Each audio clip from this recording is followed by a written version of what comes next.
Sa mapagpalang araw po sa ating lahat, ako po si Brian Ismael. Sabi po ang ating daily devotion ngayong araw, February 24, 2025. Ngayong araw po, titutulan natin series which is Seminary Edition. Specifically, ang topic po natin for today is about cosmological argument. So, ano ang isang dahilan? Bakit may magpapaniwala si Diyos? Now, ang ating talata po ay mula sa Genesis chapter 1 verse 1. Sabi po dito, in the beginning, God created the heavens and the earth.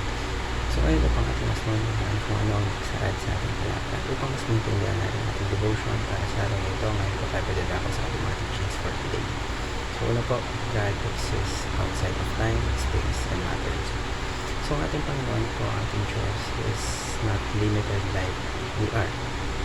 He doesn't experience time the way we do. And kumbaga, He isn't confined to any physical space. Meaning po, He sees everything. Yung past, yung present, yung future all at once, and His plans are always perfect. Kalawa po, God is the source of all existence.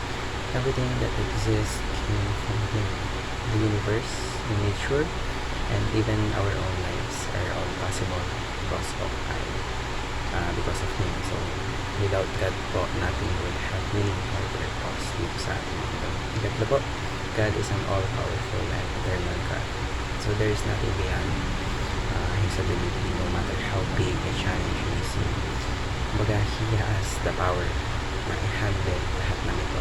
He is also eternal, meaning po, He never change, and pangako niya, it will always remain true. So paano pa natin ma-apply ang mga katuran nito ngayon pa tayo po sa ating application? So una po, wait for God's perfect time. So minsan po, yung mga bagay is mabilis yung pangyayari, but God knows the best time for it. So kapag may mga bagay nangyari sa atin, kahit hindi man natin gusto, let's just trust, just put our trust in Him, because I believe na ang ating Panginoon is alam yung pinaka the best para sa atin. Kung ano man yung nangyayari sa atin is pinapahintulutan nito ng Diyos dahil meron siyang plano. Yung plano niya is yung the best para sa atin. Kalawa po, present your request to God. So instead of worrying po, we should talk to God about our needs, struggles, and desires. So mag-decide po tayo because He listens and He cares about every little detail in our lives. Ikatlo po, trust God with all your heart.